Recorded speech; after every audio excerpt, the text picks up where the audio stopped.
This is the Read to Lead podcast, episode 348.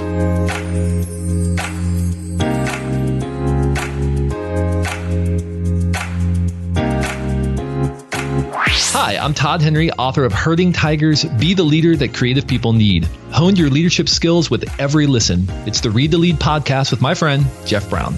Hey, once again, welcome to the Read to Lead podcast. I'm Jeff Brown. This is the podcast. It's dedicated to your personal and professional growth, where we dig into topics like leadership, productivity, career, business, marketing, sales, and entrepreneurship, among others.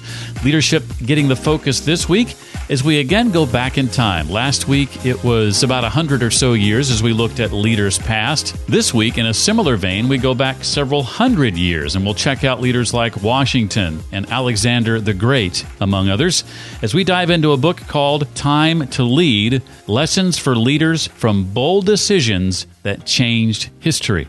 And the author of that book and several others is Benedict Steen. I'll be asking Benedict to share some of the 7 leadership styles that his research has uncovered, the decisions that went into highlighting the leaders that are featured in his book, how the study of history and leaders past has impacted his own career, and much more. Hey, if you'd like to stay up to date on the progress of my upcoming book and score yourself a great free resource, my list of the 12 top leadership and personal growth books as recommended by past guests here on the show, just go to my website, readtoleadpodcast.com, and in the form on the upper right-hand side of the page, just enter your name and email address. I'll send that to you and keep you up to date on my book's progress going forward. It's set to release, by the way, on August 31st. Of 2021. Benedict Steen is the Knox Massey Distinguished Professor of Marketing at the University of North Carolina's Kenan-Flagler Business School. He's an honorary professor at the European Institute for Advanced Studies in Management, fellow of the European Marketing Academy, chairman of the International Board of Experts at the Institute for National Branding, and fellow at the Institute for Sustainable Growth at Fudan University in Shanghai. He's also the author of several previous books, many of which have won or been nominated for various awards.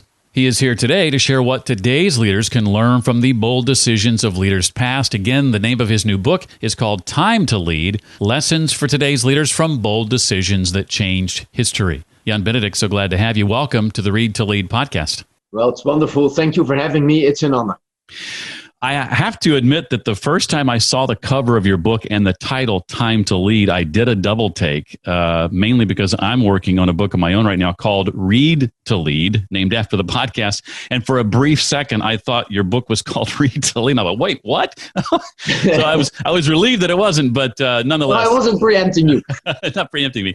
But I'm a fan of history. American history in particular, but really appreciated the level of research you've done in looking at leaders over the span of the last several hundred years and helping showcase for us what we can learn from them and what's still relevant today. Right away, as I read the foreword of your book written by Major General Cameron G. Holt, I wanted to find out what your initial reaction was as you're reading the foreword, maybe for the first time, where he writes, the majority of leadership books should be placed gently in the trash can where they belong.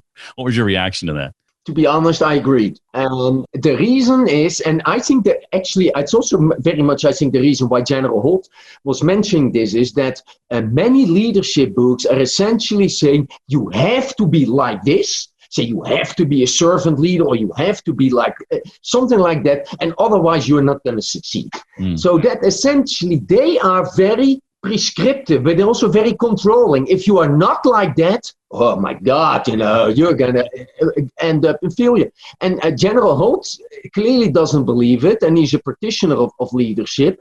And as I show in my book, it is simply not true. The only thing, Jeff, where you will never succeed is if you try to be a leader that you are not.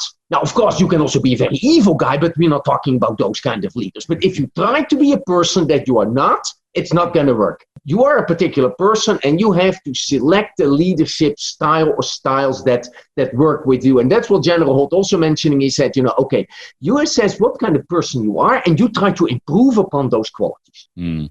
Talk a bit, Benedict, about your work as a marketing professor and how you use that knowledge to help in the book deepen our understanding of leadership.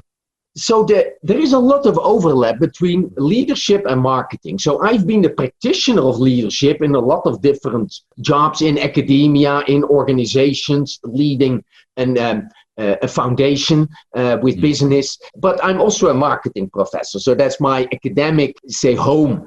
But there is a lot of overlap because if you look at it at the core of the situation, leadership is about getting other people, say your followers, if you will. Mm-hmm. It can be the American population, it can be the people in your organization or your congregation, to do what you want. And that doesn't mean it is not only that you tell them what you want, you have to understand it, but ultimately you have to move people into a particular direction that you envisage.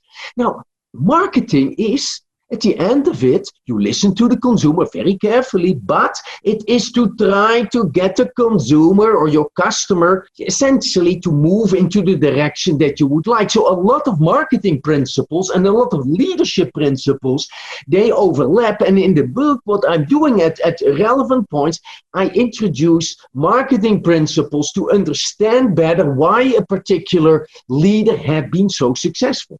That was intriguing to me. How has the maybe the consistent habit of studying history, would you say, impacted your work and your career? I could not have been successful in my academic work without me having studied history, because I have been a student of history long before I was interested in marketing, and it learned me to relate things that can be very different in time, in space, in gender, in anything, to relate them to each other. So in marketing, I think if I have a strength in marketing, it is the ability to take a lot of material, seems to be all kind of very loose, not related, and to see the connections between them and to craft a theory around that, or practical model. And that is not only purely ivory tower. In my consulting work, actually, that is the reason why I've been successful as a consultant, because the managers often have far more information than I have, but they may not always see how these things are related to each other. And history helps me, so therefore, as being a marketing academic, history also helps me in terms of having been a leader in different organizations. And related to that, share a bit about the goal of writing the book, this desire you had to sort of illustrate leadership through the actual lives of great leaders and connect it to today. It was a long process, but my fascination has always been with history. I'm a marketing professor, but history has always captured my fascination from when I was a pre-teenager. It's a bit strange, perhaps, but as a pre-teenager, I read books on FDR, on Alexander the Great, etc., whereas other people were listening to to rock music. And I'm not arguing that I had a better time, but I liked that. So I had that passion, and at one point, I heard something. I was listening to the great courses while being on a spinning cycle. Those are history things. And a professor said there, how to do things. We can be inspired by these great people, which his course was about. And then I kind of thought, it just made me think, actually, when it comes to leadership, there is a lot of it is as I see it, actually, perhaps a little bit of fluff, I so agreed with General Holt. Mm-hmm. Can I actually link these things? And then I kind of thought, okay, I can write a biography on a particular person, but that is, 500,000 pages long. That is great. I've read many of those, but it may be a little bit too long for most people. Why do I not focus on one particular really major thing, one particular dilemma that leader was facing and how he or she overcame it? The point is then you can narrow it down a little bit. Otherwise, the book would explode in terms of length. So I got that idea, and then I just started to take my notepad. And fortunately, based on my historical knowledge, in 2 hours, I came up with a number of different kind of seminal decisions. Now then, of course, I don't have enough. I threw out a lot. It didn't really work, or there were too much overlapping, etc. But then I started to work with it. Then I tested my ideas on LinkedIn. So I wrote a lot of short posts on LinkedIn, very short posts. Just a little bit, and I got comments of people. I also saw some resonated more than others. So I took that information and then I said, okay, now let's get started. And that's how it came about. Talk about a bit about the 7 leadership styles that you revisit throughout the book. You don't necessarily have to go into detail on all of them, but what role do these styles then play in how you laid out the book and wrote it? Well, these styles, leadership styles is a big topic in the leadership literature. But usually people try to sell one style, because that's actually how they make money. As a guru, there are people that say, charismatic leadership is everything. Or people that say servant leadership is very popular now. Other people are, talking about, disruption as being crucial. Now, all of that is true, but we know many people that are not charismatic or that are not servant leaders who have been very impactful. So what I did more is I took a systematic review of the literature, of my own experiences, talking with managers and military officers about a number of things. So I gradually got this picture of 7 leadership styles, which cover actually a lot of what is going on. And then what I did is I selected examples that would be a good illustration of each of these leadership styles. Now, in practice, humans are complex. People can have a combination of leadership styles, but it doesn't mean that you cannot learn from these individual ones, which actually is the case.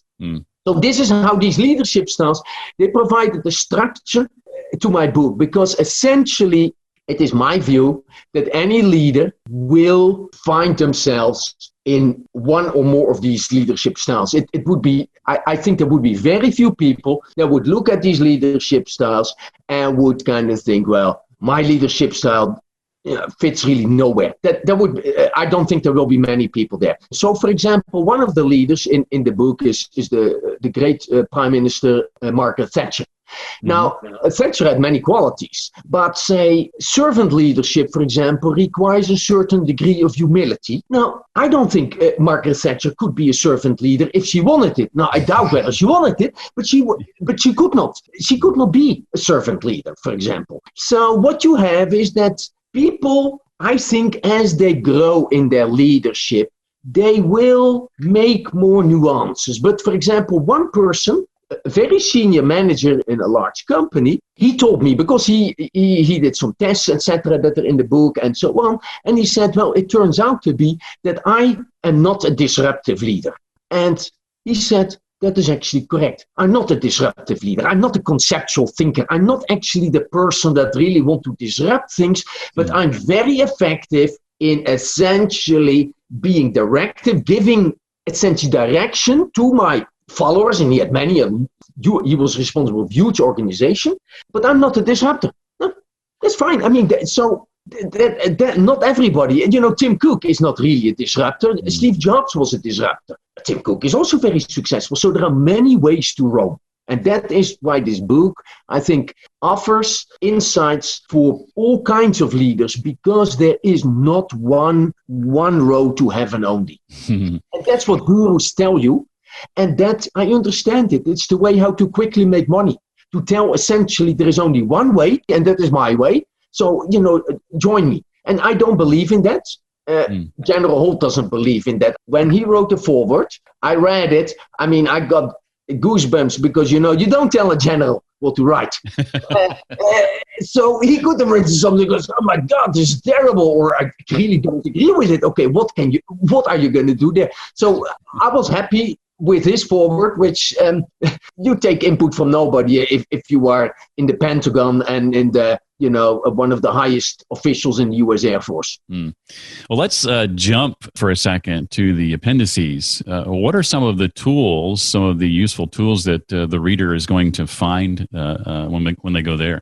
Here, there is the advantage of, let's say, my scientific work as a marketing professor is very much into scale development. The scientific term is psychometrics, the mathematical analysis and development of, let's say, self-assessment instruments.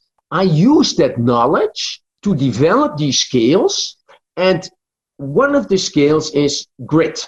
I identify that as a manager, to be really successful, as a leader, to be really impactful, you need to have grit.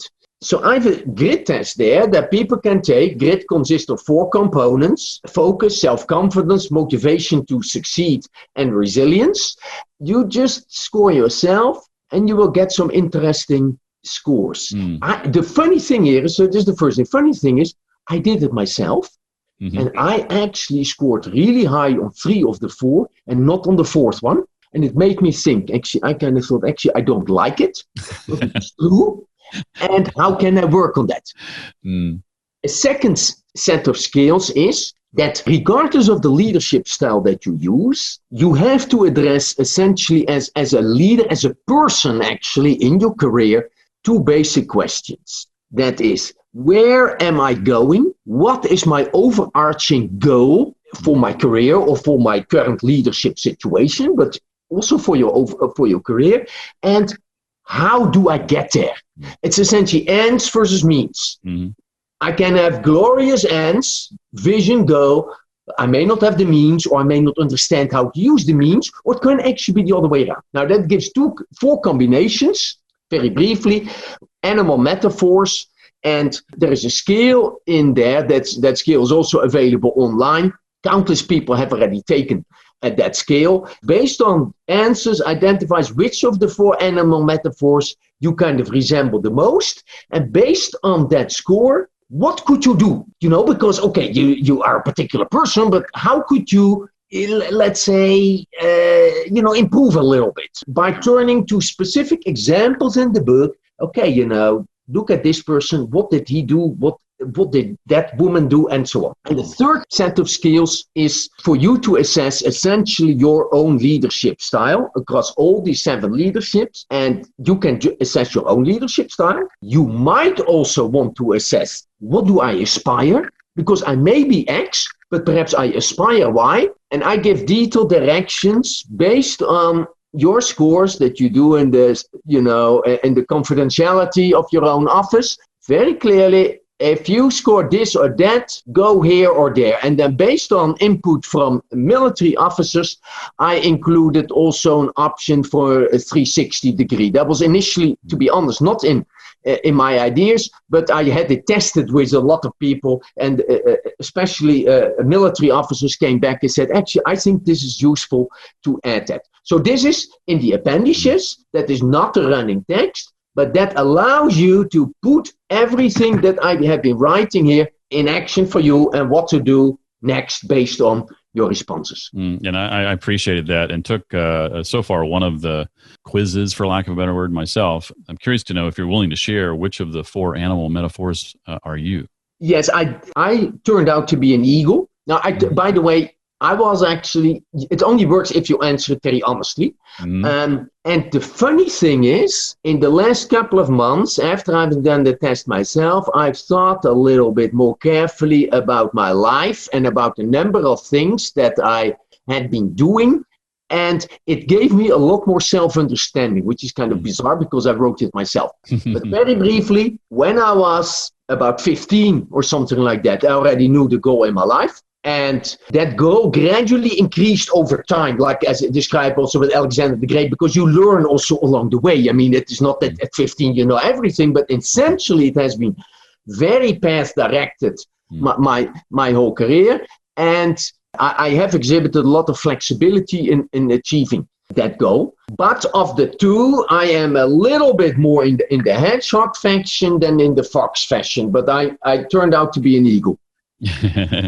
When I took it, I wanted to be an eagle based on your description. That's what I wanted to be, but it turns out I'm a hedgehog. The good thing is, Jeff, most gurus are hedgehogs, and a lot of the very impactful leaders are also hedgehogs.